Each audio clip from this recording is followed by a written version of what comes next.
ಇವತ್ತು ನಿಮ್ಮ ಸ್ಕೂಲ್ನಲ್ಲಿ ಸಿಲ್ವರ್ ಜೂಬಿಲಿ ಅಥವಾ 25ನೇ ವರ್ಷ ಮುಗಿಸಿ ಮುಂದಕ್ಕೆ ಬರ್ತಾ ಇದ್ದೀರ. ಈ ರೀತಿ ಒಂದು ಶಾಲೆಯನ್ನು ತೆಗೆದು ಶಾಲೆಯನ್ನು ನಡೆಸೋದು ತುಂಬ ಸುಲಭವಾದ ಕೆಲಸ ಏನಲ್ಲ. ಅಂಥದ್ರಲ್ಲಿ ನಿಮ್ಮ ಫೌಂಡರ್ ಡೈರೆಕ್ಟರ್ ಮೇಡಮ್ ಅವ್ರು ಮಾಡ್ತಾ ಇದ್ದಿದ್ದು ಬೇರೆ ಕೆಲಸ ಬಿಟ್ಟು ಈ ಒಂದು ಮಕ್ಕಳ ವಿದ್ಯಾಭ್ಯಾಸಕ್ಕೆ ಯಾವ ರೀತಿ ಉಪಯೋಗಕಾರಿ ಕೆಲಸ ಮಾಡ್ಬೋದು ಅದನ್ನು ಯೋಚನೆ ಮಾಡಿ ಅವರು ತಮ್ಮ ಜೀವನವನ್ನು ಮಕ್ಕಳ ಅಭ್ಯುದಯಕ್ಕೋಸ್ಕರ ಕೆಲಸ ಮಾಡ್ತಾ ಇದ್ದಾರೆ. ಅವ್ರಿಗೆ ನನ್ನ ಅಭಿನಂದನೆಗಳು. ಜೊತೆಗೆ ವಿಜಯ ಸ್ಕೂಲ್ ಕೂಡ ಈ ರೀತಿ ನಿರಂತರವಾಗಿ ಶ್ರಮಿಸಿ ಹಾಸನದಲ್ಲಿ ಒಂದು ಒಳ್ಳೆ ಹೆಸರು ತಗೊಂಡು ಒಳ್ಳೆ ವಿದ್ಯಾಸಂಸ್ಥೆ ಆಗಿ ಬಂದಿದ್ದಕ್ಕೆ ಅವ್ರಿಗೂ ಕೂಡ ಅಭಿನಂದನೆಗಳು. ಇವತ್ತು ನೀವು ನೋಡ್ತಾ ಇದ್ದೀರಾ ನಮ್ಮ ದೈನಂದಿನ ಜೀವನದಲ್ಲಿ ವಿಜ್ಞಾನ ಹಾಗೂ ತಂತ್ರಜ್ಞಾನದ ಮಹತ್ವನ ನೀವು ಸುಮಾರು ನಿಮ್ಮ ತಂದೆ ತಾಯಿ ಅಥವಾ ನಿಮ್ಮ ನೆಂಟರೆ ಯಾರನ್ನಾರು ಕೇಳಿದ್ರೆ ಮುಂಚೆ ಹೇಗಿತ್ತು ವ್ಯವಸ್ಥೆ, ನೀವು ಒಬ್ರಿಗೊಬ್ರ ಜೊತೆ ಸಂಪರ್ಕ ಮಾಡಬೇಕಾದ್ರೆ ಅಥವಾ ನಿಮ್ಮ ಮನೆಯಲ್ಲಿ ಏನಾದ್ರು ಒಂದು ಒಳ್ಳೆ ಕೆಲಸ ಆಯಿತು ಅಂದರೆ ಅದ್ರ ವಿಷಯ ತಿಳಿಸ್ಬೇಕು ಅಂದರೆ ಅವ್ರಿಗೆ ನೀವು ಇವಾಗ ಏನು ಮೊಬೈಲಲ್ಲಿ ಇಮ್ಮಿಡಿಯೇಟಾಗಿ ಮಾತಾಡಿ ಅವ್ರಿಗೆ ತಿಳಿಸ್ತೀರಾ ಅಥವಾ ನಿಮ್ಮ ಕೈಯಲ್ಲಿರೋ ಈ ಮೊಬೈಲ್ ಮೂಲಕ ಇಡೀ ಪ್ರಪಂಚದಲ್ಲೇ ಏನು ನಡೀತಾ ಇದೆ ಅನ್ನೋದನ್ನು ಈ ಕ್ಷಣದಲ್ಲೇ ನಾವು ನೋಡ್ಬೋದು. ಈ ರೀತಿ ಮುಂಚೆ ಇರಲಿಲ್ಲ. ಮುಂಚೆ ಏನಿತ್ತು ಅಂದರೆ ಒಂದು ಟೆಲಿಗ್ರಾಫ್ ಆಫೀಸ್ಗೆ ಹೋಗಿ ನೀವೊಂದು ಕಾಲ್ ಬುಕ್ ಮಾಡಿ ಅವತ್ತು ನಿಮ್ಗೆ ಅದೃಷ್ಟ ಇದ್ದರೆ ಕನೆಕ್ಷನ್ ಸಿಗ್ತಾ ಇತ್ತು. ಅಂದರೆ ಇದು ಹೇಗೆ ಸಾಧ್ಯ ಆಯಿತು? ಈಗ ನಿಮ್ಮಲ್ಲಿ ಕೆಲವರಿಗೆ ಗೊತ್ತಿರ್ಬೋದು, ಎಲೆಕ್ಟ್ರೋಮ್ಯಾಗ್ನೆಟಿಕ್ ರೇಡಿಯೇಷನ್ ಅಂತ ಕೇಳಿದ್ದೀರ, ರೇಡಿಯೋ ವೇವ್ಸ್. ಅದರ ಮೂಲಕ ಫೋನ್ನಲ್ಲಿ ಒಬ್ರಿಗೊಬ್ರಿಗೆ ಸಂಪರ್ಕ ಸಾಧಿಸಬೇಕಾದ್ರೆ ಇವತ್ತು ಉಪಗ್ರಹಗಳು ಬಾಹ್ಯಾಕಾಶದಲ್ಲಿ ಅದರ ಮೂಲಕ ಈ ರೀತಿ ಕೆಲಸ ಆಗ್ತಿದೆ. ಅಂದರೆ ಈ ಉಪಗ್ರಹಗಳು ಅಂದರೆ ಏನು? ಈಗ ನೀವು ದಿನ ರಾತ್ರಿ ಹೊತ್ತು ಈಗ ಮೊನ್ನೆ ತಾನೇ ಚಂದ್ರಗ್ರಹಣ ಆಯಿತು. ಆ ಚಂದ್ರಗ್ರಹಣ ಅಂದರೆ ಏನು ಅಂತ ಗೊತ್ತಲ್ವಾ ನಿಮಗೆಲ್ಲ? ಸೊ ಚಂದ್ರ ಒಂದು ಉಪಗ್ರಹ ಭೂಮಿದು. ಭೂಮಿನ ಎಷ್ಟು ದಿನಕ್ಕೊಂದ್ಸರಿ ಸುತ್ತುತ್ತೆ ಚಂದ್ರ?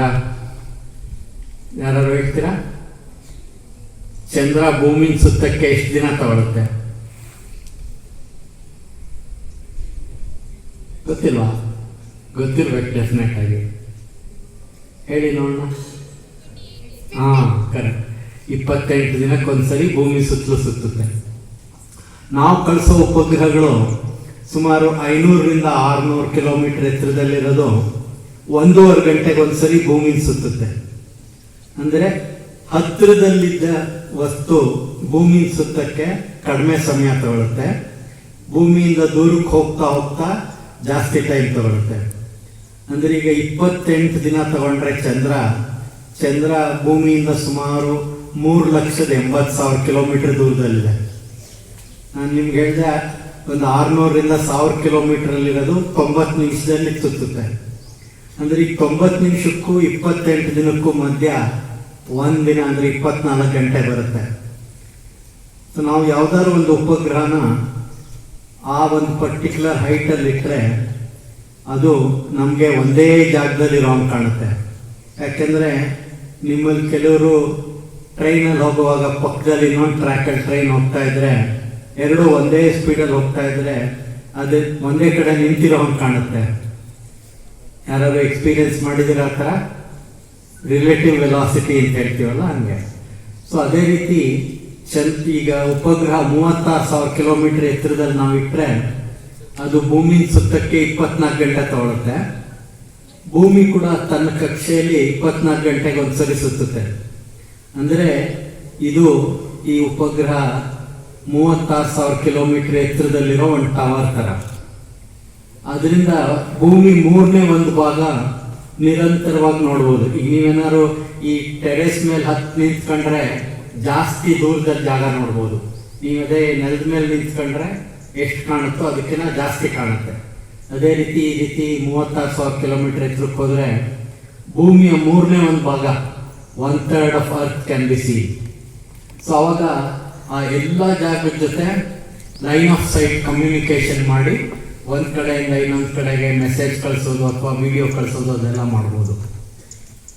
ಅಂದರೆ ಬಾಹ್ಯಾಕಾಶಕ್ಕೆ ನಾವು ಉಪಗ್ರಹಗಳು ಕಳಿಸೋದ್ರಿಂದ ಏನೆಲ್ಲ ಉಪಯೋಗಗಳಿದೆ ಅಂದರೆ, ಒಂದು, ಈಗ ನಿಮಗೆ ಹಾಸನದಲ್ಲಿ ಏನೇನು ನಡೀತಾ ಇದೆ ನೀವು ನೋಡಬೇಕಾದ್ರೆ ಎಲ್ಲ ಕಡೆಗೂ ನಡ್ಕೊಂಡು ಹೋಗಿ ನೋಡ್ಕೊಂಬನ್ನಿ ಅಂತ ಹೇಳಿದ್ರೆ ಎಷ್ಟು ಟೈಮ್ ಬೇಕಾಗುತ್ತೆ ಇಡೀ ಹಾಸನ ಎಲ್ಲ ಸುತ್ತಬೇಕಾದ್ರೆ.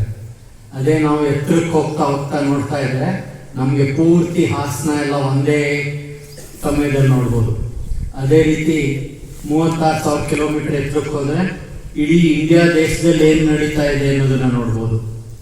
ಸೊ ಈಗ ನಾವೇನು ಮಾಡಿದ್ದೀವಿ ಅಂದರೆ ಈ ರೀತಿ ಉಪಗ್ರಹಗಳನ್ನು ಮಾಡಿ ಭೂಮಿ ಸುತ್ತೋ ಹಾಗೆ, ಜೊತೆಗೆ ಭೂಮಿ ಮೇಲೆ ಏನಾಗ್ತಾ ಇದೆ ಅನ್ನೋದನ್ನ ನೋಡೋ ಹಾಗೆ ಎಲ್ಲ ಕ್ಯಾಮ್ರಾಗಳ ಮೂಲಕ ಅಥವಾ ಬೇರೆ ಬೇರೆ ಉಪಕರಣಗಳ ಮೂಲಕ ಮಾಹಿತಿ ತಗೊಂಡು, ಒಂದು, ಮಳೆ ಯಾವಾಗ ಬರುತ್ತೆ ಅಥವಾ ಸೈಕ್ಲೋನ್ ಯಾವಾಗ ಬರುತ್ತೆ. ನೀವು ಮುಂಚೆ ಕೆಲವು ಸರಿ ಪೇಪರಲ್ಲಿ ನೋಡಿರ್ಬೋದು.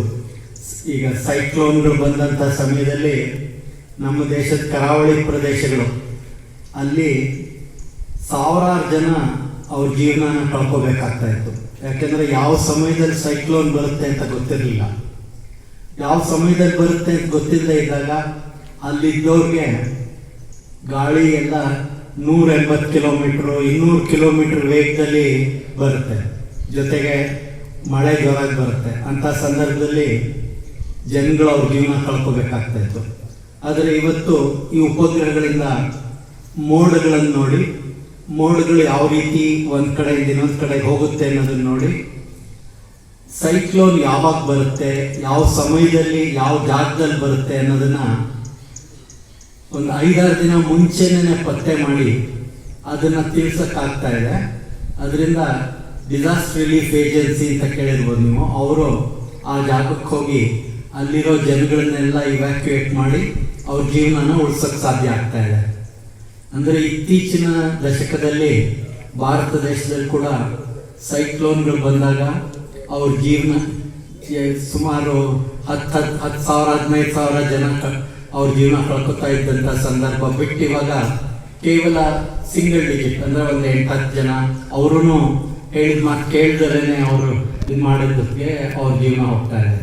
ಅಂದರೆ ಈ ಉಪಗ್ರಹಗಳಿಂದ ಒಂದು ಸೈಕ್ಲೋನ್ಗಳು ಬರೋ ಸಮಯ ಎಲ್ಲ ತಿಳ್ಕೊಂಡು ಜೀವನ ಉಳಿಸೋದಕ್ಕೆ ಸಾಧ್ಯ ಆಗ್ತಾ ಇದೆ.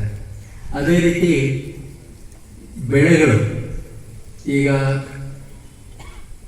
ಭತ್ತ ಇರ್ಬೋದು, ಗೋಧಿ ಇರ್ಬೋದು, ಶುಗರ್ ಕೇನ್, ಕಾಟನ್, ಇದೆಲ್ಲ ಬೆಳೆ ಹಾರ್ವೆಸ್ಟಿಂಗ್ ಮುಂಚೆನೆ ಎಷ್ಟು ಬೆಳೆ ಬೆಳೀತಾ ಇದ್ದೀವಿ ಅನ್ನೋದನ್ನ ಈ ಬಾಹ್ಯಾಕಾಶದಿಂದ ಕ್ಯಾಮ್ರಾಗಳ ಮೂಲಕ ನೋಡಿ ಪತ್ತೆ ಮಾಡಿ ಸರ್ಕಾರಕ್ಕೆ ಮುಂಚೆನೆ ಹಾರ್ವೆಸ್ಟಿಂಗ್ ಮುಂಚೆನೆ ಅವರಿಗೆ ಮಾಹಿತಿ ಕೊಟ್ಟು, ಈ ವರ್ಷ ಏನಾದ್ರು ಕಡಿಮೆ ಬೆಳೆ ಬರ್ತಾ ಇದ್ರೆ ಅವರು ಇಂಪೋರ್ಟ್ ಮಾಡೋಕ್ಕೆ ಅಥವಾ ಜಾಸ್ತಿ ಬರ್ತಾ ಇದ್ರೆ ಬೇರೆಗೆ ಎಕ್ಸ್ಪೋರ್ಟ್ ಮಾಡೋಕ್ಕೆ, ಬೇರೆ ಬೇರೆ ಅವ್ರಿಗೆ ಪ್ಲಾನಿಂಗಿಗೆಲ್ಲ ಉಪಯೋಗ ಆಗೋಂಗೆ ಕೆಲಸ ಮಾಡೋದು. ಜೊತೆಗೆ ಮೀನುಗಾರರಿಗೆ ಕೂಡ ಅವ್ರ ಸಮುದ್ರದಲ್ಲಿ ಯಾವ ಜಾಗಕ್ಕೆ ಹೋದ್ರೆ ಮೀನು ಸಿಗುತ್ತೆ ಅನ್ನೋದನ್ನು ಪತ್ತೆ ಮಾಡೋಕ್ಕೆ ಇವತ್ತೇನಿದೆ ಅಂದರೆ ಒಂದು ಸಣ್ಣ ಗ್ಯಾಡ್ಜೆಟ್ಟು, ಅದನ್ನ ಮೀನುಗಾರನ ಬೋಟಲ್ಲಿ ಫಿಟ್ ಮಾಡಿದ್ರೆ ಅದು ನಮ್ದು ನಾವಿಕ್ ಉಪಗ್ರಹಗಳು ಅಂತ ನೀವು ಕೇಳಿರ್ಬೋದು. ಆ ನಾವಿಕ್ ಉಪಗ್ರಹಗಳ ಮೂಲಕ ಅದು ತಾನಿರೋ ಜಾಗನ ಪತ್ತೆ ಮಾಡುತ್ತೆ, ಯಾವ ಜಾಗದಲ್ಲಿದ್ದೀವಿ, ಯಾವ ಲ್ಯಾಟಿಟ್ಯೂಡ್ ಲಾಂಜಿಟ್ಯೂಡ್ ಅಂತ. ಅದನ್ನು ಪತ್ತೆ ಮಾಡಿದ್ಮೇಲೆ ಅವನ ಕೈಲಿ, ಆ ಮೀನುಗಾರನ ಕೈಲಿ ಒಂದು ಮೊಬೈಲು, ಆ ಮೊಬೈಲಲ್ಲಿ ಒಂದು ಆ್ಯಪ್ ಇರುತ್ತೆ, ಅಪ್ಲಿಕೇಶನ್. ಅದ್ರ ಮೂಲಕ ಅವನಿಗೆ ಸಮುದ್ರದಲ್ಲಿ ನೀವು ಯಾವ ಜಾಗಕ್ಕೆ ಹೋದರೆ ಮೀನು ಸಿಗುತ್ತೆ ಅನ್ನೋದು ತೋರಿಸುತ್ತದೆ. ಅದ್ರ ಜೊತೆಗೆ ಅವನ ಮಾತೃಭಾಷೆಯಲ್ಲಿ ಕನ್ನಡ ಇರ್ಬೋದು, ತಮಿಳ್, ತೆಲುಗು, ಒರಿಯಾ, ಬೆಂಗಾಲಿ, ಯಾವ ಭಾಷೆ ಅನ್ನೋದನ್ನು ಅವನ ಮಾತೃಭಾಷೆನಲ್ಲಿ ಅವನಿಗೆ ತಿಳಿಸ್ಕೊಡುತ್ತೆ. ಏನಾದ್ರು ಸಮುದ್ರದ ಮಟ್ಟ ಬಿರುಗಾಳಿಯಿಂದ ತುಂಬ ಅಲ್ಲೋಲ ಕಲ್ಲೋಲ ಆಗೋಂಗಿದ್ರೆ ಅಥವಾ ಬರೋ ದಿನಗಳಲ್ಲಿ ತುಂಬ ಮಳೆ ಬರೋ ಹಂಗಿದ್ರೆ ಅದನ್ನು ಎಲ್ಲ ಅವನಿಗೆ ವಾರ್ನಿಂಗ್ ಕೊಡುತ್ತೆ ಅಥವಾ ಚೇತಾವಣೆ ಕೊಡುತ್ತೆ. ಸೊ ಇವಾಗ ನೀವು ನೋಡಿದ್ರೆ ಒಬ್ಬ ಮೀನುಗಾರ ಅವನಿಗೆ ಓದಕ್ಕೂ ಬರೆಯೋಕ್ಕೂ ಬರಲ್ಲ, ಆದ್ರೂ ಈ ಟೆಕ್ನಾಲಜಿ ಏನಿದೆ ಮೊಬೈಲ್, ಅದ್ರ ಮೂಲಕ ಅವನಿಗೆ ಸಮುದ್ರದಲ್ಲಿ ಯಾವ ಜಾಗಕ್ಕೆ ಹೋದ್ರೆ ಮೀನು ಸಿಗುತ್ತೆ ಅನ್ನೋದು ತೋರಿಸ್ಕೊಡುತ್ತೆ. ಸೊ ಅವ್ನು ಜಾಸ್ತಿ ಹುಡುಕ್ಬೇಕಾಗಲ್ಲ. ಮುಂಚೆ ಏನಾಗೋದು, ಅವನು ಬೋಟಲ್ಲಿ ಹೋದ್ರೆ ಎಷ್ಟು ಪೆಟ್ರೋಲ್ ಡೀಸೆಲ್ ಖರ್ಚಾಗುತ್ತೆ, ಯಾವ ಜಾಗದಲ್ಲಿ ಸಿಗುತ್ತೆ ಅನ್ನೋದು ಅವನಿಗೆ ನಿಖರವಾಗಿ ಗೊತ್ತಿಲ್ಲದೆ ಇದ್ದಾಗ ತುಂಬ ಹುಡುಕ್ಬೇಕಾಗೋದು. ಸೊ ಈ ರೀತಿ ಉಪಗ್ರಹದಿಂದ ಇದು ಹೆಂಗೆ ಪತ್ತೆ ಆಗುತ್ತೆ ಅಂದರೆ, ನೀವು ಉಪಗ್ರಹದಿಂದ ಸಮುದ್ರದ ನೀರಿನ ಬಣ್ಣ ನೋಡ್ಬಿಟ್ಟು ಆ ನೀರಿನ ಬಣ್ಣದಿಂದ ಎಲ್ಲಿ ಕ್ಲೋರೋಫಿಲ್ ಸಿಗುತ್ತೆ, ಆ ಕ್ಲೋರೋಫಿಲ್ ಸಿಗೋದ್ರಿಂದ ಮೀನಿನ ಆಹಾರ ಸರಪಳಿ ಅಂದರೆ ಕ್ಲೋರೋಫಿಲ್ ತಿನ್ನುವಂಥ ಬೇರೆ ಲೈಫ್ ಫಾರ್ಮ್ಸು, ಅದನ್ನ ಫಿಶ್ ತಿನ್ನೋದು, ಅದು ಯಾವ ಜಾಗದಲ್ಲಿ ಅದಕ್ಕೆ ಜಾಸ್ತಿ ಆಹಾರ ಸಿಗುತ್ತೆ ಆ ಜಾಗದಲ್ಲಿ ಇರುತ್ತೆ ಅನ್ನೋದನ್ನ ಪತ್ತೆ ಮಾಡಿ ಅವ್ರಿಗೆ ತೋರಿಸ್ಕೊಡಕ್ಕೆ ಸಾಧ್ಯ ಆಗ್ತಾ ಇದೆ.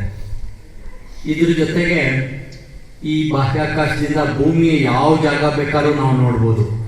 ಅಂದರೆ ಬರೀ ಇಂಡಿಯಾ ದೇಶ ಅಷ್ಟೇ ಅಲ್ಲ, ಬೇರೆ ಬೇರೆ ಜಾಗದಲ್ಲಿ ಏನಾಗ್ತಾ ಇದೆ, ಹಿಮಾಲಯದಿಂದ ಆಚೆ ಏನಾಗ್ತಾ ಇದೆ ಅಥವಾ ಬೇರೆ ದೇಶಗಳಲ್ಲಿ ಏನಾಗ್ತಾ ಇದೆ, ಇದನ್ನು ಎಲ್ಲ ಕ್ಯಾಮ್ರಾಗಳ ಮೂಲಕ ಬೇರೆ ಬೇರೆ ತರಂಗಗಳಲ್ಲಿ ಮಾಹಿತಿ ಪಡಿಬೋದು.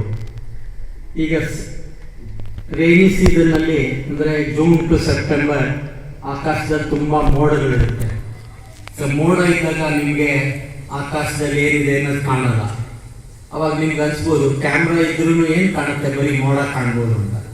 ಆದರೆ ನಮ್ಗೆ ಹೇಗೆ ನಾವು ನೋಡುವಾಗ ಗ್ಲಾಸ್ ಟ್ರಾನ್ಸ್ಪರೆಂಟ್ ಆಗಿರುತ್ತೆ, ಅದೇ ರೀತಿ ಈ ಎಲೆಕ್ಟ್ರೋಮ್ಯಾಗ್ನೆಟಿಕ್ ರೇಡಿಯೇಷನಲ್ಲಿ ಮೈಕ್ರೋವೇವ್ಸ್ ಅಂತ, ಈಗ ನೀವು ಮೈಕ್ರೋವೇವ್ ಓವನ್ ನೋಡಿರ್ಬೋದು, ಆ ಮೈಕ್ರೋವೇವ್ ಓವನಲ್ಲಿ ಮೈಕ್ರೋವೇವ್ ಎನರ್ಜಿಯಿಂದ ಹೀಟ್ ಮಾಡ್ತೀವಿ. ಅದೇ ಥರ ಮೈಕ್ರೋವೇವ್ ಸಿಗ್ನಲ್ಗೆ ಕ್ಲೌಡ್ ಟ್ರಾನ್ಸ್ಪರೆಂಟ್ ಆಗಿ ಕಾಣುತ್ತೆ. ಸೊ ಅದರಿಂದ ಅದ್ರ ಮೂಲಕ ಭೂಮಿ ಮೇಲೆ ಏನು ನಡೀತಾ ಇದೆ ಅನ್ನೋದನ್ನು ನೋಡ್ಬೋದು. ಸೊ ಈ ರೀತಿ ಬೇರೆ ಬೇರೆ ಉಪಕರಣಗಳನ್ನೆಲ್ಲ ಉಪಗ್ರಹದಲ್ಲಿ ಜೋಡಿಸಿ ಅದನ್ನು ಕಳಿಸಿ ನಾವು ಬೇರೆ ಬೇರೆ ಮಾಹಿತಿ ಎಲ್ಲ ತಗೋಬೋದು. ಈ ಎಲ್ಲ ಕೆಲಸ ನಮ್ಮ ದೇಶದಲ್ಲಿ ನಮ್ಮದೇ ಆದ ರಾಕೆಟ್ನ ಡೆವಲಪ್ ಮಾಡಿ ಉಪಗ್ರಹಗಳನ್ನು ತಯಾರಿಸಿ ಅದರಿಂದ ಈ ಎಲ್ಲ ಕೆಲಸ ನಡೀತಾ ಇದೆ.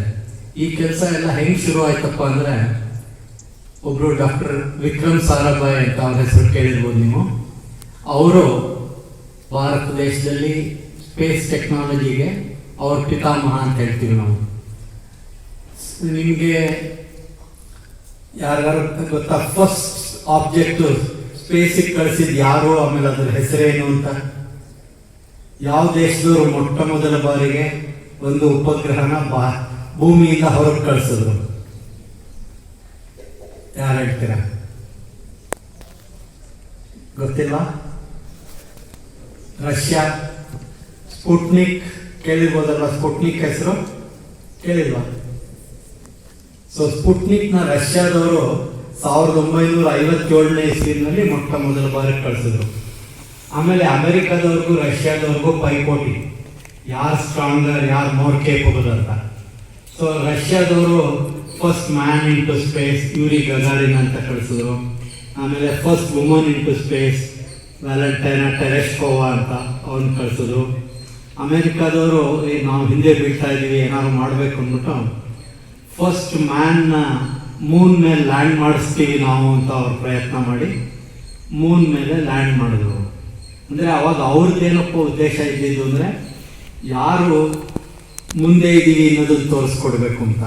ಆದರೆ ನಮ್ಮ ದೇಶದಲ್ಲಿ ವಿಕ್ರಮ್ ಸಾರಾಭಾಯ್ ಅವರ ಯೋಚನೆ ಇದ್ದಿದ್ದು, ನಮಗೆ ಸ್ವಾತಂತ್ರ್ಯ ಬಂದು ಕೇವಲ 10 ವರ್ಷ ಆಗಿತ್ತು, ನಮ್ಮ ದೇಶದಲ್ಲಿ ಸಾಕಷ್ಟು ಸಮಸ್ಯೆಗಳಿತ್ತು. ಆ ಸಮಸ್ಯೆಗಳಿಗೆ ಪರಿಹಾರ ಯಾವ ರೀತಿ ಕಂಡಿಡ್ಕೋಬೋದು ಈ ಉಪಗ್ರಹಗಳ ಮೂಲಕ ಅಥವಾ ಬಾಹ್ಯಾಕಾಶದ ಕೆಲಸದ ಮೂಲಕ. ಅವಾಗ ಅವರೇನು ಮಾಡಿದ್ರು, 1957ನೇ ಇಸ್ವಿನಲ್ಲಿ ಮೊಟ್ಟ ಮೊದಲ ಬಾರಿಗೆ ಲಾಂಚ್ ಆದಮೇಲೆ ಅವ್ರ ಸ್ನೇಹಿತರುಗಳು ಅಮೆರಿಕ, ರಷ್ಯಾ, ಜರ್ಮನಿ, ಫ್ರಾನ್ಸ್ ಅವ್ರ ವಿಜ್ಞಾನಿ ಸ್ನೇಹಿತರುಗಳ ಜೊತೆ ಸೇರಿಕೊಂಡು ನಾವೀಗ ಹೇಗೆ ಕಿಟ್ಗಳು ಯೂಸ್ ಮಾಡಿಕೊಂಡು ಹೊಸ ಹೊಸ ವಿಷಯ ಕಲಿತೀವಿ. ಈಗ ಲ್ಯಾಬ್ರೇಟರಿ ಕಿಟ್ಸ್ ಬರುತ್ತೆ ಸೈನ್ಸ್ ಎಕ್ಸ್ಪೆರಿಮೆಂಟ್ಸ್ಗೆಲ್ಲ, ಅದೇ ಥರ ಅವರು ಸೌಂಡಿಂಗ್ ರಾಕೆಟ್ಸ್ನ ಕಿಟ್ ಫಾರ್ಮಲ್ಲಿ ಬೇರೆ ದೇಶದಿಂದ ತಂದು ತುಂಬ ಅಂತ ನಮ್ದು ತ್ರಿವೇಂದ್ರಮಲ್ಲಿ ಒಂದು ಜಾಗ ಇದೆ, ತುಂಬ ಈಕ್ವೆಟೋರಿಯಲ್ ರಾಕೆಟ್ ಲಾಂಚಿಂಗ್ ಸೈಟ್ ಅಂತ. ಅಲ್ಲಿ ಈ ಕಿಟ್ನ ಅಸೆಂಬಲ್ ಮಾಡಿ ರಾಕೆಟ್ ಲಾಂಚ್ ಮಾಡೋಕ್ಕೆ ಶುರು ಮಾಡಿ ಆಮೇಲೆ ನಮ್ಮ ದೇಶದಲ್ಲೇ ರಾಕೆಟ್ಗಳು ತಯಾರಿಸೋಕ್ಕೆಲ್ಲ ಶುರುವಾಗಿದ್ದು. ಆವಾಗ 1975ನೇ ಇಸ್ವಿನಲ್ಲಿ ಇಡೀ ಪ್ರಪಂಚದಲ್ಲೇ ಒಂದು ಅತಿ ದೊಡ್ಡ ಎಕ್ಸ್ಪೆರಿಮೆಂಟ್ ಮಾಡಿದ್ರು. ಆ ಸಮಯದಲ್ಲಿ ಇವತ್ತು ನೀವು ಹೇಗೆ ಮನೆಯಲ್ಲಿ ಸೆಟ್ ಟಾಪ್ ಬಾಕ್ಸ್ ಮೂಲಕ ಮನೆಯಲ್ಲಿ ಒಂದು ಸಣ್ಣ ಆಂಟನೈಸ್ ಟಿ ವಿ ನೋಡ್ತೀರಾ, ಆ ರೀತಿ ಇರಲಿಲ್ಲ ಅವಾಗ.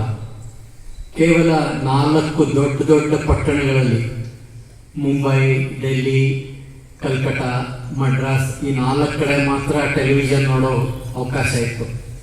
ಅಂಥ ಸಮಯದಲ್ಲಿ ಅಮೇರಿಕಾದವ್ರು ತಯಾರಿಸಿ ಮಾಡಿದಂಥ ಒಂದು ಉಪಗ್ರಹನ ಇಂಡಿಯಾ ಮೇಲೆ ತಗೊಂಬಂದು ಅದನ್ನು ಉಪಯೋಗಿಸ್ಕೊಂಡು ಸುಮಾರು 2400 ಹಳ್ಳಿಗಳಲ್ಲಿ ಈ ಬ್ರಾಡ್ಕಾಸ್ಟಿಂಗ್ ಪ್ರೋಗ್ರಾಮ್ನ 1 ವರ್ಷ ಮಾಡಿ ರೈತರಿಗೆ ಹಾಗೂ ಆ ಹಳ್ಳಿಯವ್ರಿಗೆ ಮಾಹಿತಿಯನ್ನು ಕೊಟ್ಟರು. ಯಾವ ರೀತಿ ಬೆಳೆ ಚೆನ್ನಾಗಿ ತೆಗಿಬೋದು ಅಥವಾ ಹೆಲ್ತ್ ಬಗ್ಗೆ. ಸೊ ಅವಾಗ ಸರ್ಕಾರದವ್ರಿಗೂ ಮನದಟ್ಟಾಯಿತು, ಇಂಡಿಯಾ ದೇಶದಲ್ಲಿ ತುಂಬ ಶೀಘ್ರವಾಗಿ ಬೆಳವಣಿಗೆ ಆಗಬೇಕಾದ್ರೆ ಎಲ್ಲರಿಗೂ ಮಾಹಿತಿ ದೊರೀಬೇಕು, ಒಬ್ರಿಗೊಬ್ರು ಸಂಪರ್ಕ ಸಹ ಇರಬೇಕು, ಅಂದರೆ ಕಮ್ಯುನಿಕೇಷನ್ ಬೇಕು.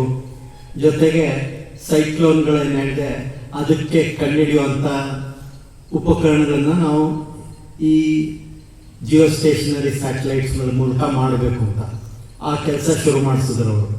ಸೊ ಅವಾಗಿಂದ ಶುರುವಾಗಿದ್ದು ಇವತ್ತು ನಿರಂತರವಾಗಿ ನಡೀತಾ ಇವತ್ತು ಎಲ್ಲಿವರೆಗೂ ಬಂದಿದ್ದೀವಿ ಅಂದರೆ, ನಮ್ಮ ರಾಕೆಟ್ಗಳಿಂದ ಬರೀ ನಮ್ಮ ದೇಶದ್ದಷ್ಟೇ ಅಲ್ಲ, ಬೇರೆ ಬೇರೆ ದೇಶಗಳ ಸುಮಾರು 35 ದೇಶಗಳ 400ಕ್ಕೂ ಹೆಚ್ಚು ಉಪಗ್ರಹಗಳನ್ನು ನಾವು ಬಾಹ್ಯಾಕಾಶಕ್ಕೆ ಕಳಿಸಿದ್ದೀವಿ ಇಂಡಿಯಾದವರು. ಇದರಲ್ಲಿ ನೀವೇನು ನೋಡ್ಬೋದು ಅಂದರೆ, ಇಡೀ ಪ್ರಪಂಚದಲ್ಲಿ ಯಾವ ದೇಶಗಳು ತಮ್ಮದೇ ಆದ ಕ್ಷಮತೆಯಿಂದ ರಾಕೆಟ್ನ ತಯಾರಿ ಮಾಡೋದು, ರಾಕೆಟ್ಗಳ ಮೂಲಕ ಉಪಗ್ರಹಗಳನ್ನು ಉಡಾವಣೆ ಮಾಡೋದು, ಜೊತೆಗೆ ಆ ಉಪಗ್ರಹಗಳಿಂದ ಬೇರೆ ಬೇರೆ ಉಪಯೋಗಕಾರಿ ಕೆಲಸಗಳು ನಮ್ಮ ದೇಶಕ್ಕಾಗುವಂಥದ್ದು, ಈ ಎಲ್ಲ ಕೆಲಸಗಳನ್ನ ಮಾಡೋಕ್ಕೆ ಇಂಡಿಯಾ ದೇಶದಲ್ಲಿ ಇವತ್ತು ಸಾಧ್ಯ ಆಗ್ತಾ ಇದೆ. ಜೊತೆಗೆ ನಿಮ್ಗೆ ಗೊತ್ತಿರೋ ಹಂಗೇನೆ ಚಂದ್ರನಿಗೂ ಸುತ್ತಕ್ಕೂ ಒಂದು ಚಂದ್ರಯಾನ 1 ಅಂತ ಕಳಿಸಿದ್ವಿ 2008ನೇ ಇಸ್ವಿನಲ್ಲಿ. ಅದಕ್ಕೆ ಮುಂಚೆ ಚಂದ್ರನ ಮೇಲೆ ಮನುಷ್ಯ ಇಳಿದಿದ್ದಾನೆ, ಜೊತೆಗೆ ಎಷ್ಟೊಂದು ಉಪಕರಣಗಳನ್ನು ಕೂಡ ಅದ್ರ ಮೇಲೆ ಇಳಿಸಿದ್ದಾರೆ. ಆದರೂ ನಾವು ಕಳಿಸಿದಂಥ ಉಪಗ್ರಹದ ಹೆಮ್ಮೆ ಅಥವಾ ಖ್ಯಾತಿ ಏನಪ್ಪ ಅಂದರೆ, ಮುಂಚೆ ಚಂದ್ರನ ಮೇಲೆ ನೀರಿದೆ ಅಥವಾ ನೀರಿನ ಅಂಶ ಇದೆ ಅಂತ ಗೊತ್ತಿರಲಿಲ್ಲ. ನಾವು ಕಳಿಸಿದ ಉಪಗ್ರಹದ ಮಾಹಿತಿಯಿಂದ ಚಂದ್ರನ ಮೇಲೆ ನೀರಿನ ಅಂಶ ಇದೆ ಅನ್ನೋದು ಪತ್ತೆ ಆಯಿತು. ಅಂದರೆ ಹೊಸ ಸಂಶೋಧನೆಗೆ ಕೂಡ ಇದು ಕಾರಣ ಆಯಿತು. ಅದೇ ರೀತಿ ಮಾರ್ಸ್ ಮಿಷನ್ ಕೂಡ ನೋಡಿದ್ರೆ ಅದರಲ್ಲಿ ಇಂಡಿಯಾ ದೇಶಕ್ಕೆ ಏನಪ್ಪ ಕೀರ್ತಿ ಬಂದಿದ್ದು ಅಂದರೆ, ಮೊದಲನೇ ಪ್ರಯತ್ನದಲ್ಲೇ ಯಾವುದಾದ್ರು ದೇಶದವರು ಮಂಗಳ ಗ್ರಹಕ್ಕೆ ಒಂದು ಉಪಗ್ರಹನ ಕಳಿಸಿ ಆ ಮಂಗಳ ಗ್ರಹದ ಸುತ್ತೋ ಹಾಗೆ ಮಾಡಿದ್ಯಾರು ಇದ್ರೆ ಅದು ನಿಮ್ಮ ದೇಶದ ವಿಜ್ಞಾನಿಗಳು ಹಾಗೂ ತಂತ್ರಜ್ಞಾನಿಗಳು ಅಂತ ನಿಮಗೆಲ್ಲ ಸಂತೋಷ ಆಗ್ಬೋದು. ಇದರಲ್ಲೂ ನೀವು ಅರ್ಥ ಮಾಡ್ಕೋಬೇಕಾದ್ರೆ ಅದರಲ್ಲಿ ಏನು ಕಷ್ಟ ಆಯ್ತಪ್ಪ ಅಂದರೆ, ಏನು ಡಿಫಿಕಲ್ಟಿ ಇತ್ತು ಅಂದರೆ, 5ನೇ ನವೆಂಬರ್ 2013 ಅವತ್ತು ಈ ಉಪಗ್ರಹನ ನಾವು ಶ್ರೀಹರಿಕೋಟೆಯಿಂದ ಲಾಂಚ್ ಮಾಡಿದ್ವಿ. ಅದು ಲಾಂಚ್ ಮಾಡಿದ್ಮೇಲೆ ಆ ಉಪಗ್ರಹ ಸುಮಾರು 10 ತಿಂಗಳ ಕಾಲ ಪ್ರಯಾಣ ಮಾಡಬೇಕು ಭೂಮಿಯಿಂದ ಹೊರಕ್ಕೆ. 10 ತಿಂಗಳ ಕಾಲ ಎಷ್ಟು ದೂರ ಸಾಗುತ್ತದೋ 60 ಕೋಟಿ ಕಿಲೋಮೀಟರ್ಗಳು. ಅದಾದಮೇಲೆ ನೀವು ಆಕಾಶದಲ್ಲಿ ನೋಡಿ ಯಾವುದೋ ಒಂದು ಜಾಗದಲ್ಲಿ ಒಂದು 50 ಕಿಲೋಮೀಟರ್ ಒಂದು ಕ್ಯೂಬ್ ಇಮ್ಯಾಜಿನ್ ಮಾಡ್ಕೊಳ್ಳಿ. ಅದರೊಳಗಡೆ ಈ ಉಪಗ್ರಹ ಇದ್ದಿದ್ರೆ ಮಾತ್ರ ಮಂಗಳ ಗ್ರಹ ಸುತ್ತೋ ಹಾಗೆ ಈ ಉಪಗ್ರಹನ ನಾವು ಕೆಲಸಕ್ಕೆ ತಗೋಬೋದಾಗಿತ್ತು.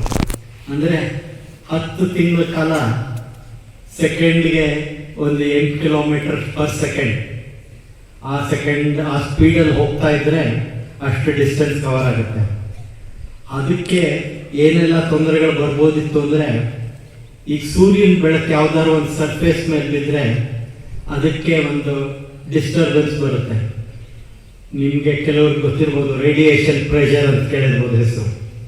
ಅಂದರೆ ಈಗ ಸೂರ್ಯನ ಬೆಳಕು ಬಿದ್ದರೆ ಅದು ಯಾವ ಜಾಗದ ಮೇಲೆ ಬೀಳುತ್ತೆ ಅದ್ರ ಮೇಲೆ ಒಂದು ಸ್ಮಾಲ್ ಫೋರ್ಸ್ನ ಕ್ರಿಯೇಟ್ ಮಾಡುತ್ತೆ.